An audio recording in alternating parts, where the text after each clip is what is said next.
ואנחנו בשם אדוני אלוהינו נעשה. אימה קרוב ובוא, ואנחנו קמנו ונעשה. אדוני ישיע, המלך יעננו ויהיה עם קולנו.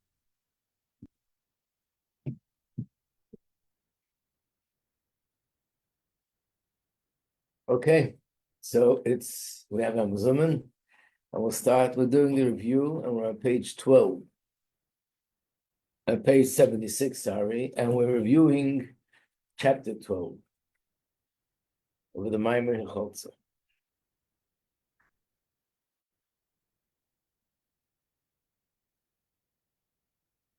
So this ois is the one that talks about the difference between Yesh Me'ayin and Iyar v'Olam. So let's start with the first question. In which situation is the creative force the Ein Areich, which means immeasurably greater than the creation? Is it in Iyar v'Olam or in Yesh Me'ayin? Yesh Me'ayin. In which situation is the creative force withdrawn from the creation, hidden? Is that Iyar v'Olam or Yesh Me'ayin? What? Which one is the creative force hidden and removed from the creation? That's right. In which situation is the creation more dependent on the creative force? Iyar v'Olam. Oh, no. Yesh Me'ayin. Yesh Me'ayin. Iyar v'Olam could continue to exist independently. Iyar v'Olam would be like a person who builds a house and the house continues to exist. Or a person takes a piece of gold and forms it into a menorah and the menorah continues to exist. Right, but Yesh Me'ayin needs it to be created every second. What? It's really bold. Of course, when you're talking about Hashem, it's Yesh Me'ayin. When you're talking about what I'm creating, the human, it's Iyar v'Olam. We don't really create, Chas v'Sholom, everything's from Hashem, but it means Hashem creates the world directly and He creates the world through our activities. And we can only do Iyar v'Olam. Meditating on Hashem creating Yesh Me'ayin, the Maimon says it stimulates Simcha, actually Simcha and love for Hashem, because it's so phenomenal and so much more amazing than Iyar v'Olam. So how does it stimulate Simcha? And how does it stimulate love and Simcha? Two reasons why it does that. Because remember, he was explaining this is a person that davens with Simcha and excitement and love because he's amazed at Yesh Me'ayin. That's what gets him excited. What is it exciting about Yesh Me'ayin that gets him so excited? So he said in the Maimon, there's 2 points. Good morning. One point is just Yesh Me'ayin in itself is enough a reason to get excited. Why? Because Yesh Me'ayin is something which is beyond our frame of understanding. Beyond that, we have nothing that we can even compare it to. So that alone makes it something phenomenal. And as a result of that, we're excited that Hashem creates something which is beyond comprehension, human comprehension. The second thing that makes it so phenomenal is the fact that Yesh Me'ayin is a miraculous process because it's a total contradiction. On one hand, the source, the ayin, has to be totally hidden. On the other hand, it has to be totally connected every second. And without that, the yesh couldn't exist. That means it has to be as close as possible and as far as possible at the same time. So that is sort of a something phenomenal in terms of a phenomenal miracle that this could happen. And these are the 2 points that when he thinks about it, he sees how amazing Yesh Me'ayin is, and that's what gets him excited. In other words, he's getting excited about how infinite Hashem is and how unlimited He is, and we see it in these 2 things.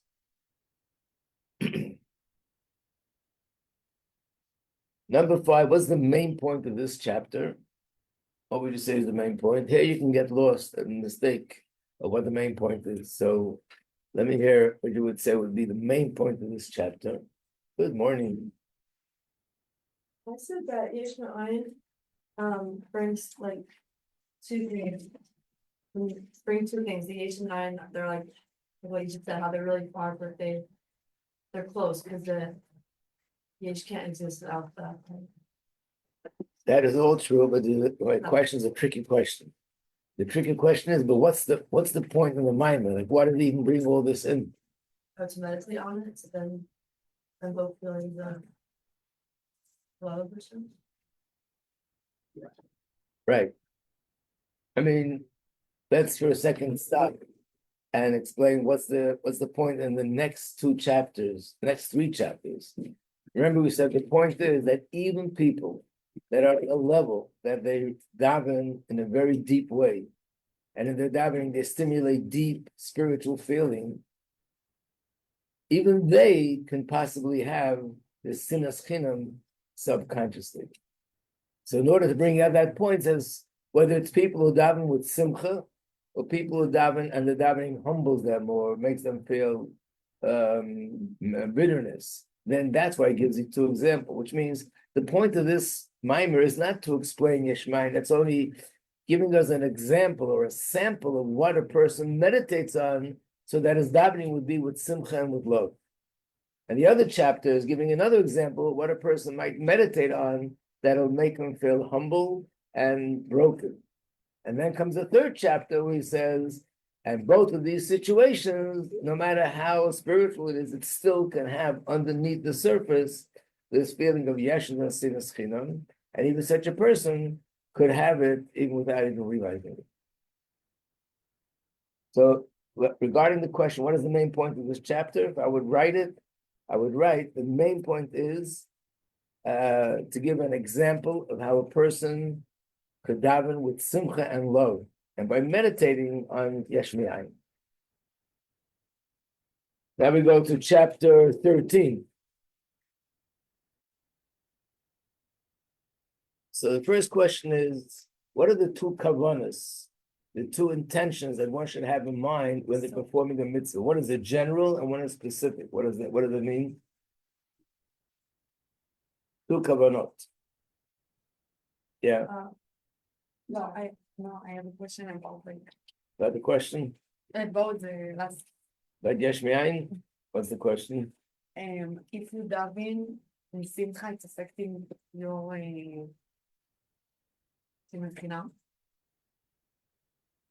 No, what he's saying is that even someone who davens and in davening actually feels real, true feelings of simcha and love to Hashem, even someone like that has to be careful. He might be having deep inside feelings of yeshus and sinas chinam. In other words, even that person has to be very careful. Okay. Got it? Mm-hmm. So certainly people like us that are not on that level. Yes, it's yeah, so the general kavana is to accept like Hashem kinship, yoga kinship, and then the specific one, and I just read it's kavana attached to the meaning of this specific mitzvah, and then brought the example, so like, but specific. So you're on the right track. The specific kavana is each mitzvah has a very specific benefits spiritually on the person. And that's what he said. Tefillah makes a person more dedicated to Hashem. Lulav and Esther make a person have more unity.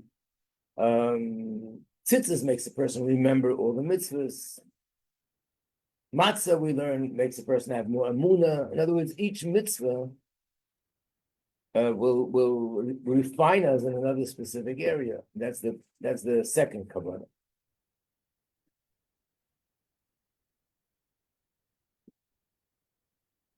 Why would a person who observes mitzvahs in a perfect way, why would he still feel that it's inadequate, even if he's doing everything right and he has all the right kavanah?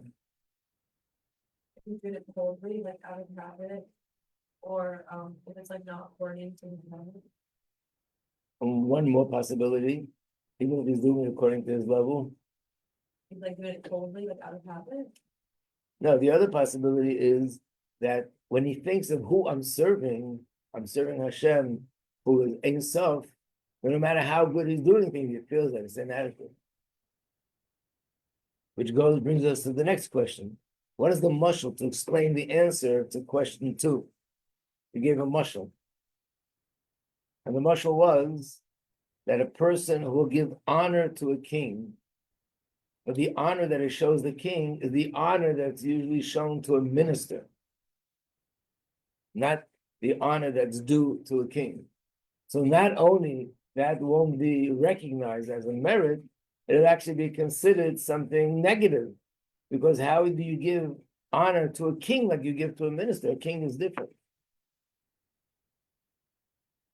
So basically, you're doing something which is honor and respect, but not the kind of honor that deserving to a king. And the same thing with the greatness of the king. So once I recognize Hashem's greatness on how great it is, I look at what I do and I feel that's inadequate compared to the one that I'm serving, which is Hashem.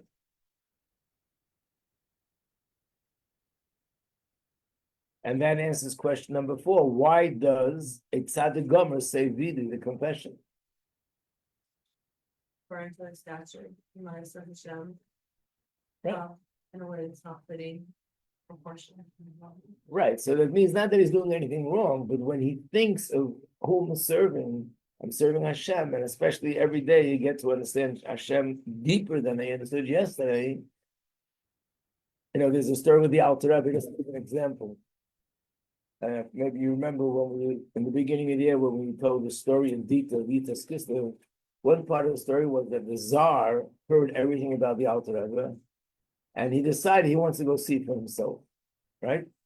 So it says that he went into the cell, and by the way, he did this in general. He used to get disguised like a regular person or a regular officer, hang around people just to hear what they're saying and how they're acting. So here he got dressed like an ordinary, as if he was one of the officers of the jail, and he wanted to meet the Alter Rebbe. So it says when he walked in, the Alter Rebbe stood up and gave him the honor that's due to a king. And he said to him, "Why are you giving me this honor? I'm not a king, I'm just a minister." The Alter Rebbe said to him that it says in Gemara that Malchus the Ara came Malchus the Rekia, which means kingdom down here is a reflection of kingdom up there. When you walked in, I felt a sense of awe that I didn't feel with any of the ministers. So I understood you must be the king. So in other words, you see 2 things from the story. One thing, you see what the Alter Rebbe felt, but you also see that he must have done something which the king understood. This is not what you do for a minister, this is what you do for a king. So and again, if you act towards a minister, or towards a king, like you normally act to a minister, that would be a inappropriate.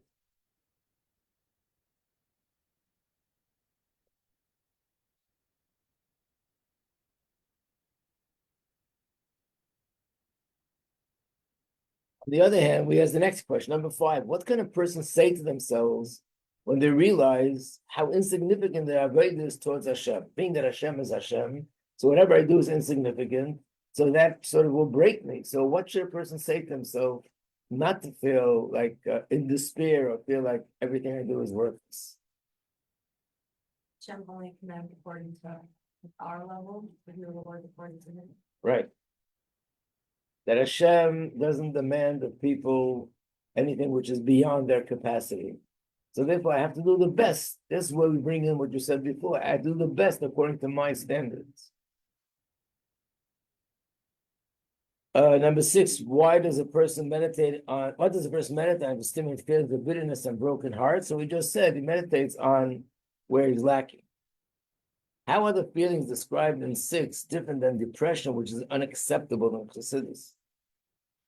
Motivate us to do action as opposed to depression, which Deactivates it. yeah. It says in Chassidish, if I bring the Mashpim used to say, so how do I know if I'm feeling bad about something I did wrong? If I'm experiencing depression, which is trait, or if I'm experiencing bitterness. So the answer is, you really can't tell when you're feeling it, but you can tell what happens after. If right after that I feel like just going to sleep, then it's depression. If I feel like getting up and conquering the world, then it's bitterness.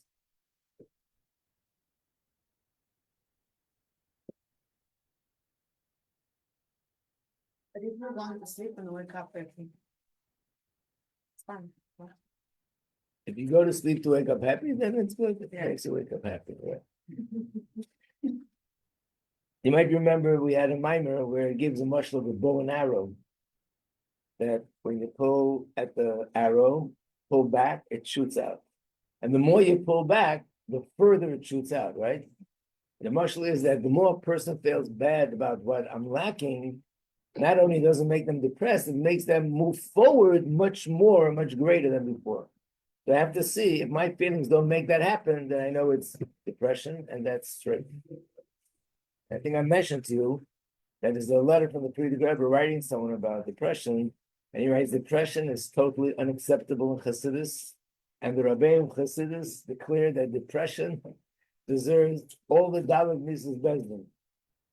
In other words, you know that in the times of the Beis Hamikdash, there were certain averos that chas v'shalom, they were done in a certain way with certain conditions, then the person had death penalty. But there was 4 forms of death penalty. It said depression deserves all 4. Get it out of your life. Don't go near it. Don't touch it with a 10-foot pole. And that's why we're also careful, even with meridus, because it's very easy to slip from feeling bitter into feeling depressed. But we stick more to the simple mode more than the bitter mode. The main point of this chapter is the other kind of davening. The person, what is it the person davens? And what does the person meditate on in davening to feel humbled and to feel bitter? And then comes 14. Okay. How is it possible that the one who truly serves Hashem with simcha would still be harboring yeshus? He has real feelings of love for Hashem, feelings of simcha. Where did the yeshus come in? Because of the satisfaction of the relationship. Right? And I guess the first question is about the simcha, and the second question is about the love. Oh. Oh.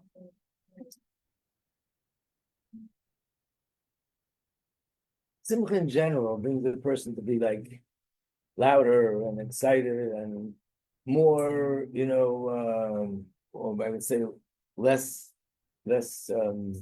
held back, and that can easily also slip into like, what would be the word? Glorifying myself. I get into I'm simcha, I'm happy, and I'm jumping and this and that. Really, true simcha means losing yourself. But sometimes because of that, you can also slip into the opposite of becoming very loud and actually sort of spreading myself all over the place in a way that it's based on yeshus. And with love, it's also that way that a person could have love for Hashem, but it's more about my satisfaction of the love than Hashem. And how could I know the difference? What if there be a conflict of interest with what gives me pleasure or gives Hashem pleasure?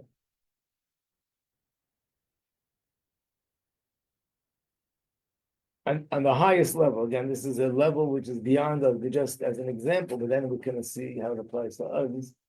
On the highest level is those tzaddikim that had such love for Hashem to the point that they expired, their soul left their body. In a sense, that's what was going on. There was a conflict of interest. Hashem wants me here, but I really have pleasure by embracing him 100% and becoming part of him 100%. So the pleasure that I have was able to override the fact that Hashem has pleasure from me being down here. And of course, it's not that they said to themselves, well, my pleasure is more important. It just means because their pleasure was more dominating, it made them think that that's what Hashem wants. But really, that's not what Hashem wants. I mean, to give an example, in our world, let's say the Rebbe says, go out and speak to another Yid about mitzvahs, Torah, invite a Yid to your house for a Shabbos meal, go out and put on film, ask him to do. But if I do that, I'm losing my own time. I could really spend this time learning. I could spend the time davening better. I could spend the time on my own personal growth, which I enjoy very much. And instead, I'm going to help someone else grow. What's the difference? Help someone else grow, that gives Hashem pleasure. Doing things that I should grow, that gives me pleasure. It's the same conflict on a more simple level. So if a person can't get themselves to stop doing what gives them pleasure, to go out and help bring one of Hashem's children closer to him, Hashem loves every Yid. And when I do that, I'm giving Hashem the greatest pleasure. That I'm taking one of his children that became distant from him and bringing him closer. So that pleasure should override my pleasure. But if I love Hashem, but it's really about me enjoying that love, then my pleasure will override Hashem's pleasure. Is this too confusing, or you got it? Got it? A more relatable example. What? The example about that had not to be with a degree. Right, we're done. That's more practical. Yeah.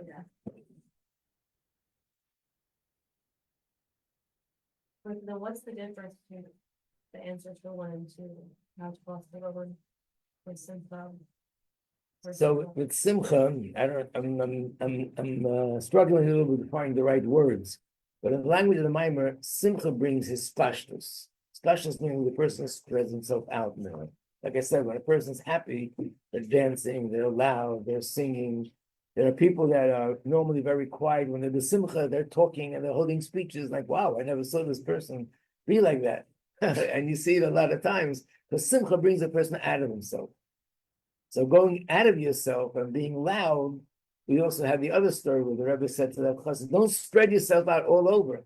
So spreading myself out, in a sense, could be part of losing myself, but could also slip into a different mode when I'm spreading myself out and interfering with other people and being and sort of leading to yeshus that it's going to affect. Sometimes people get besimcha and they say things insulting to someone else. They're happy, it's yontiv, and then they're a little bit more loose, and they end up. How could you be besimcha, which means you're so much more attached to Hashem, and say something to embarrass another person in public, or chas v'shalom to do something else which is inappropriate? And the answer is because it started off as simcha, but it could easily slip. There's like a thin wall between simcha and being frivolous. It can easily slip into the wrong place. When it comes to love, it's the idea that we explained last time that love is, in a sense, based on self-love. When I love someone, it means it gives me pleasure and gives me joy to love this person. But it should be that I love the person, that it's all about me, like the guy who loves fish. The one who says that he loves chicken, but it means he kills the chicken to eat it. That doesn't mean he loves chicken, he loves himself.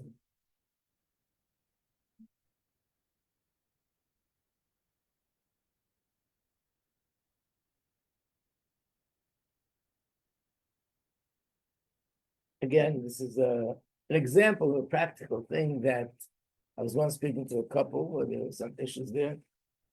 And one of the things that the wife said was that he never acknowledges birthday, anniversary, something, buy her a gift.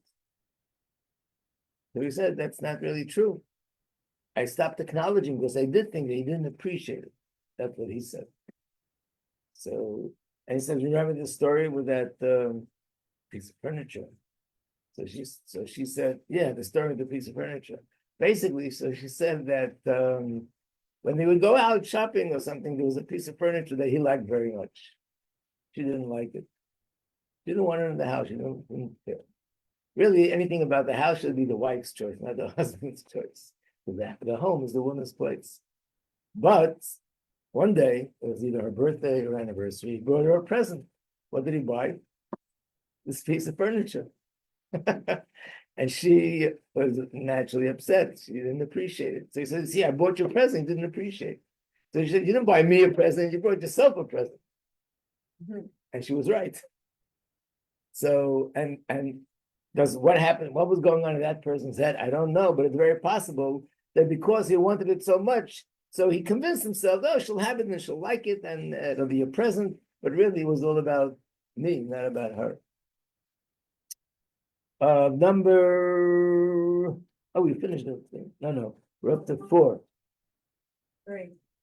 3. How can one prevent this from happening? Right. He has to prepare himself before davening and sort of tell himself that I have to do this with bittul. And that awareness will help him that it won't go off or slip away into a place of yeshus.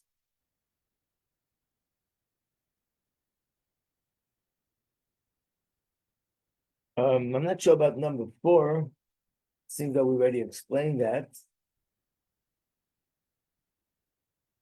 I just thought, how you pride and consider, like focusing on, I feel better. Oh, this is the one on bitterness. That's why it's different, right? And the answer is that a person, not only that, a person could also be priding in his bittul. I have bittul.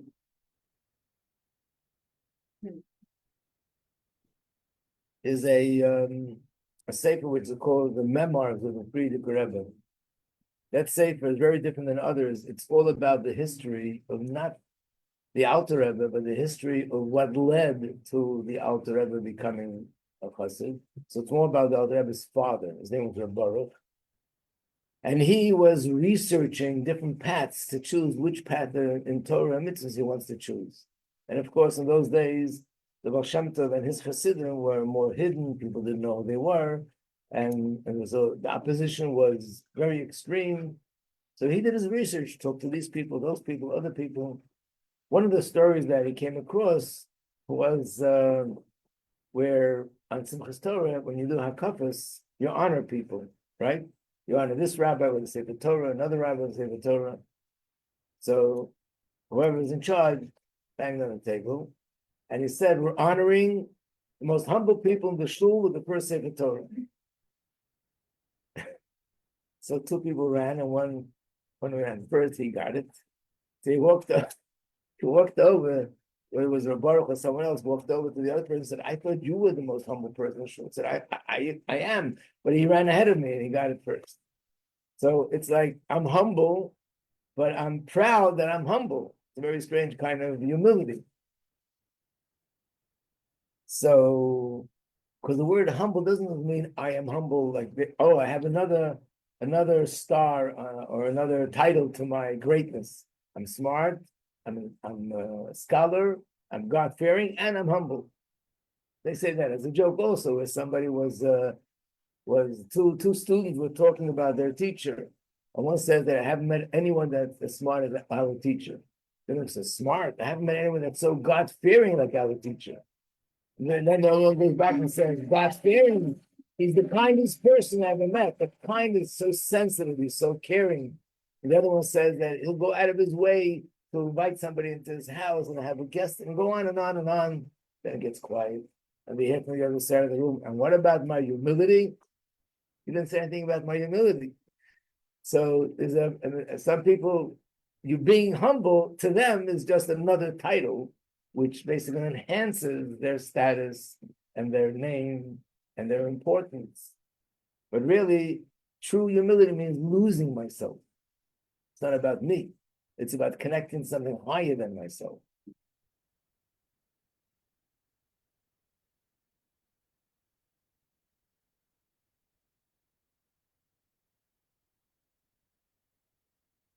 So basically, it means that it's possible to be serving Hashem either like the person in the chapter 12 or like the person in chapter 13, but it's still inside I'm harboring the yeshus. And that's number 5. Why is it possible one to be an ovid? Again, ovid means someone who works on self-refinement. Nevertheless, has sinas chinam. It's because the self-refinement is also connected to yeshus. It's about, I want to be a more perfect person. I want to be a more prominent person. It's about me more than just, I want to do what Hashem wants. Why is it that hate born out of envy or jealousy defies correction. There was a quote that he made that it's known that the worst kind of hate is hate that comes from jealousy. Why is that worse than anything else? Kina machmas sinna. No, sinna machmas kina. This is the worst. When someone else succeeds, like threatened by it. That what? When someone else and someone else's successes, someone feels threatened by it, like attention. In other words, if there's a reason for the hate, then it's not as bad. But if it's based on hate because of jealousy, then it's worse. Why?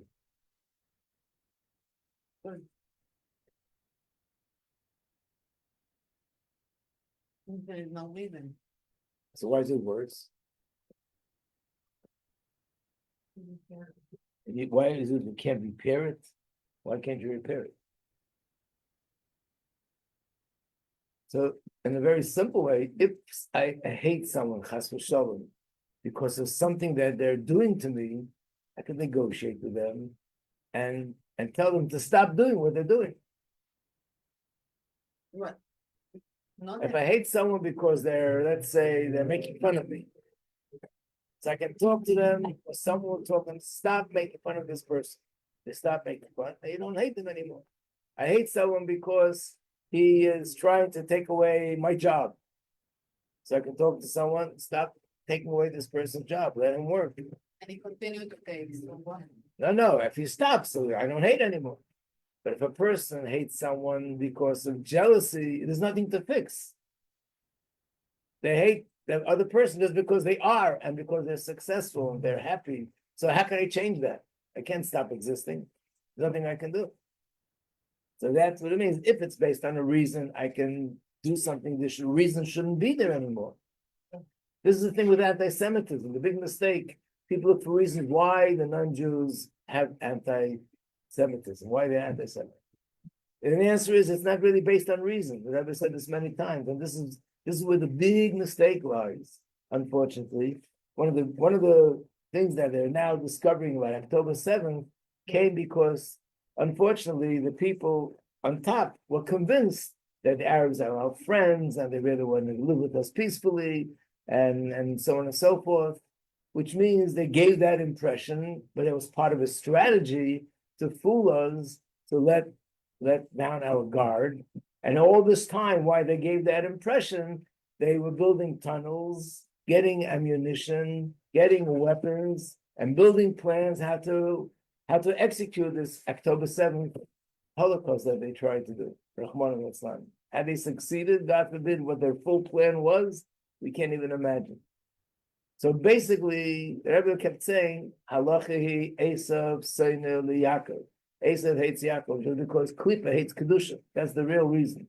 And they say the reason is because the Jews have all the money in the world. I told you once, the Rebbe writes in a letter, there are times when the Goyim said they hate the Jews because they have all the money. They're controlling all the banks, all the businesses, all the money. Mm-hmm. Another group said we hate the Jews because they're the lowest class people.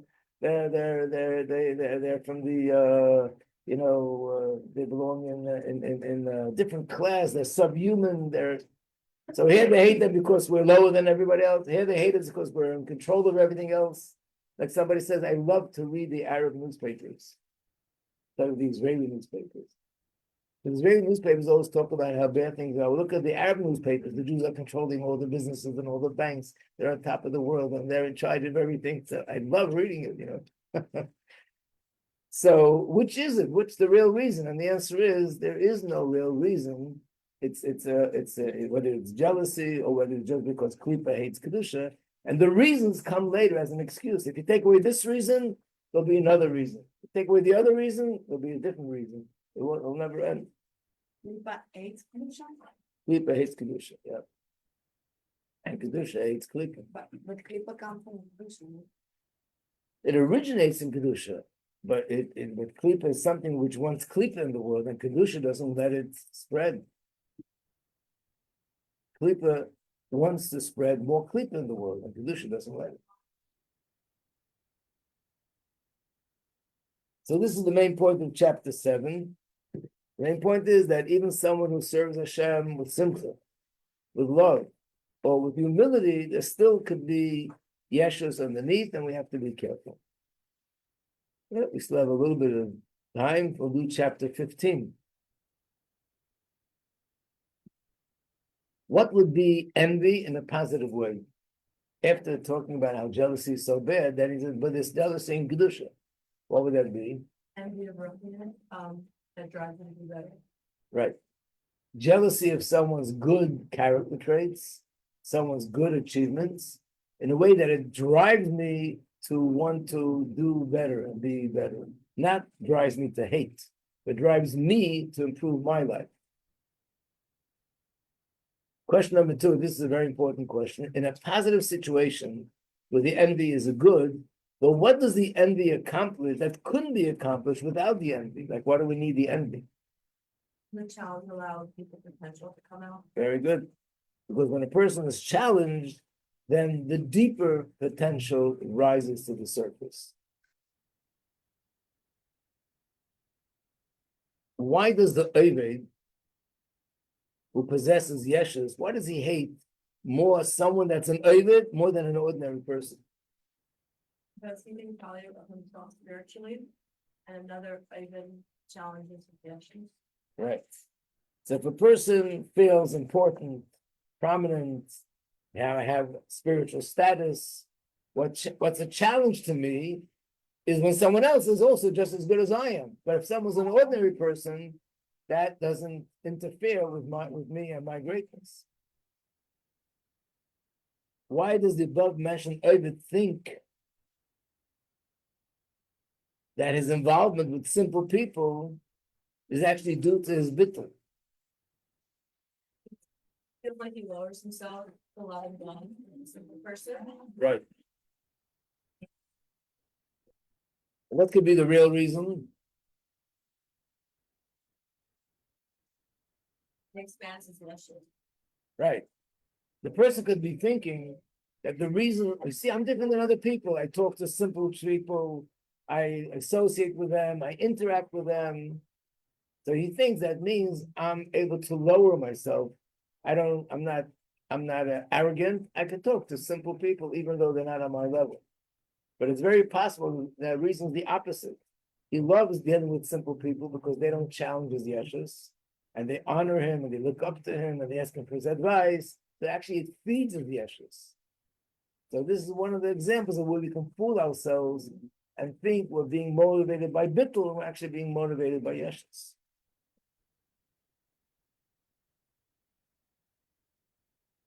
Let's say basically there are infinite levels in yeshus.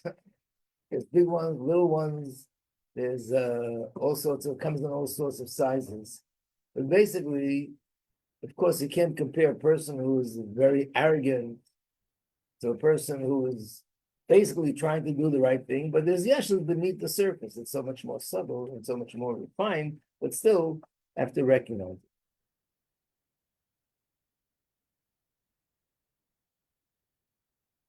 In all the other Maimarim that we have, and I made this list, both questions and the terms, also there's another list, which is a list of all the main points of every chapter. So you can look at it and get a bird's eye view of the whole Maimar. You see the whole, the flow of the Maimar, right? That's the word I was looking for, thank you. The flow of the Maimar. So I'm seeing that in this Maimar, I never got a chance to do that. So I will be asking anybody in this room that wants the challenge, and especially those of you who wrote it while we were learning, all you have to do is just rewrite it or type it. And I think in most of the Maimarim that I have, it's all from students that they wrote it up. I edited, and then I incorporated it in the Maimar. So if you want to have your writings incorporated in the class textbook, maybe you'll do that. Just take the main point of each Maimer, the 17 chapters, and I'll type it up and add it to the booklet, the workbook. Okay, we'll stop here. And next week we'll finish with this. Then we'll finish with the terms. And then we're going to start the Maimer about Sfir Seder. Okay. Good Shabbos, everybody.